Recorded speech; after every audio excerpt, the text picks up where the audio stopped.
Good day, classmates. I'm Joaquin Dale E. Elizar, and today I will teach you an exciting math lesson.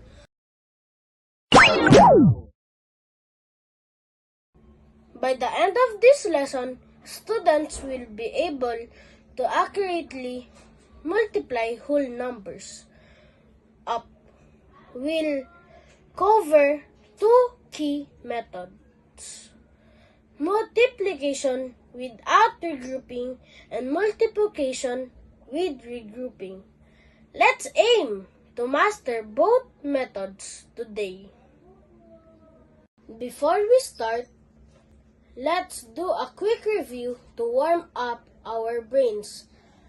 I'll ask a few multiplication questions. Let's begin. First question: what is 4 times 3? Time's up. The answer is 12. Next, what is 4 times 9?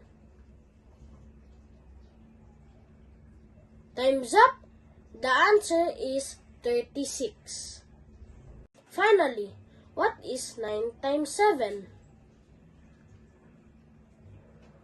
Time's up. The answer is 63. Let's talk about multiplication without regrouping. This happens when a digit being multiplied don't add up to a number greater than 9. In any column, this process is straightforward because each step stays within a single digit. First example, 234 times 2. In this problem, 234 is the multiplicand because it's the number being multiplied, while 2 is the multiplier because it tells us how many times multiply the multiplicand. In solving this, we start at the rightmost digit, 4. Multiply it by 2.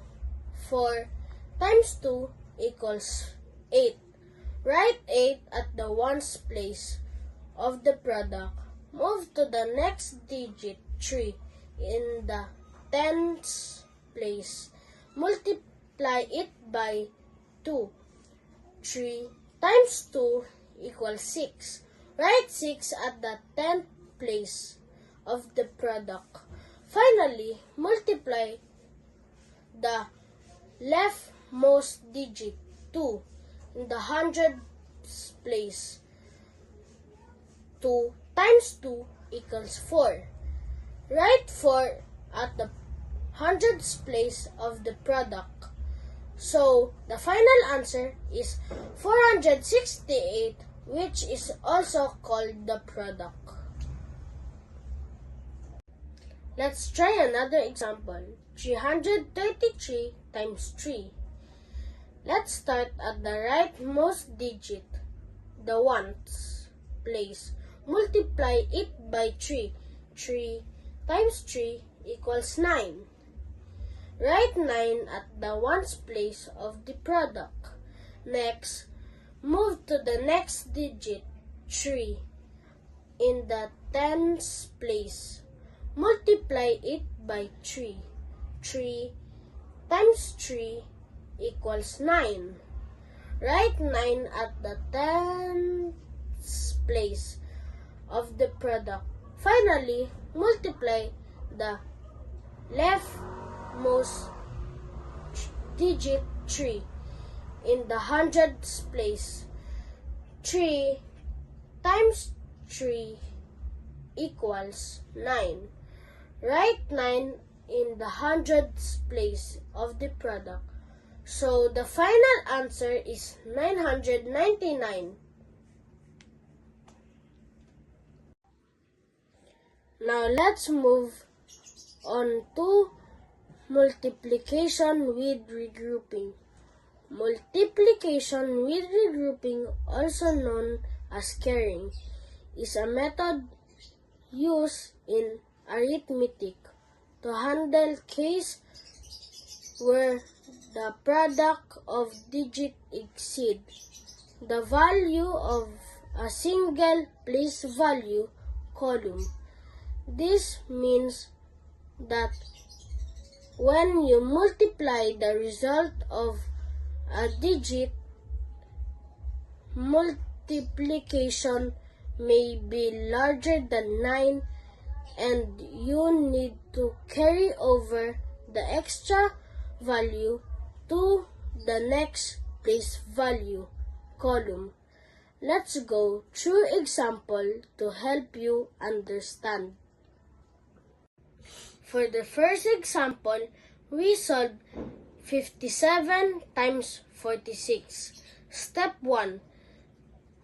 Multiply the ones place. Start with the rightmost digit. Multiply 6 by 7.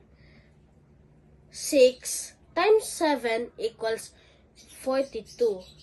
Write down 2 in the ones place of the product and carry over 4 in the 10th place. Step 2. Multiply the 10th place of the second number. Next, multiply 6 by 5. 6 times 5 equals 30. Now add the carryover 4. 30 plus 4 equals 34. Write down 34 in the tens place and hundreds place of the product. So far, we have 342. Step 3. Multiply the tens place of the first number. Now, move to the next digit, 4. Multiply 4 by 7. 4 times 7 equals 28. Write down 8 at the tens place of the second row. Carry over 2 to the next column. Step 4. Multiply the tens place of both numbers. Now multiply 4 by 5. 4 times 5 equals 20. And add the carryover 2. 20 plus 2 equals 22. Write down 22 at the next column. Step 5.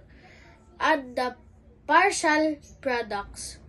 Now add the 2 rows of partial products. So 57 times 46 equals 2,622. Second example, 84 times 4. Start with the rightmost digit. Multiply the 4 by 4. 4 times 4 equals 16. Write down 6 in the ones place of the product and carry over 1 to the tens place. Step 2. Multiply the tens place. Next, multiply 8 by 4. 8 times 4 equals 32.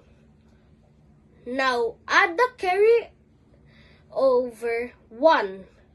32 plus 1 equals 33.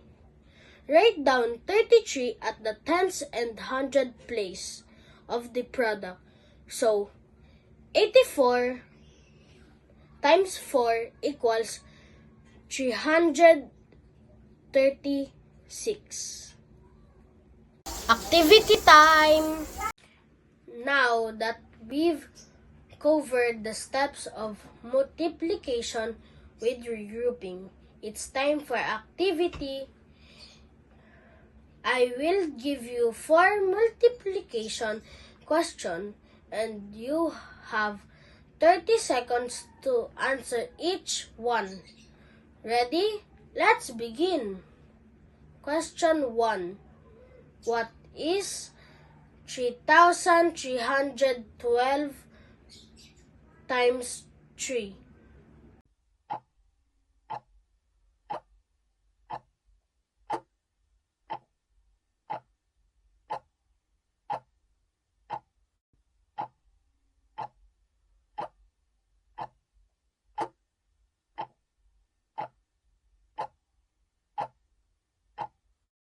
The answer is 9,936. Question 2. What is 3,489 times 2?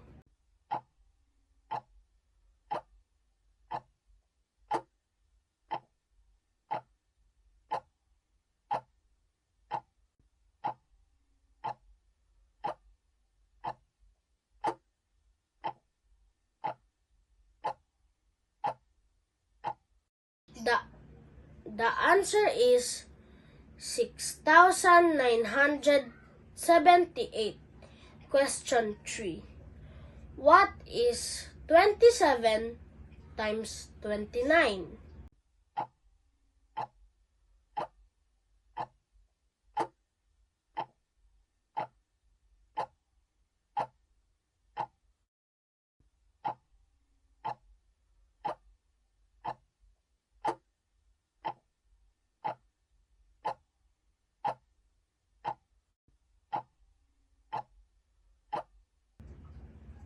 The answer is 783. Question 4. What is 227 times 40?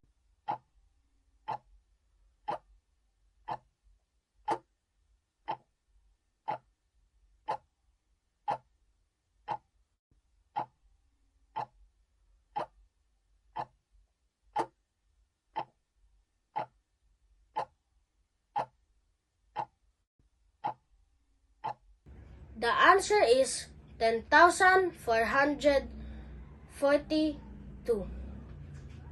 That wraps our lesson for today. You've done amazing job practicing multiplication with and without regrouping. Remember, the more you practice, the easier these problems will become. Keep applying these steps and soon you'll be solving even bigger problems with confidence. Thank you for your attention.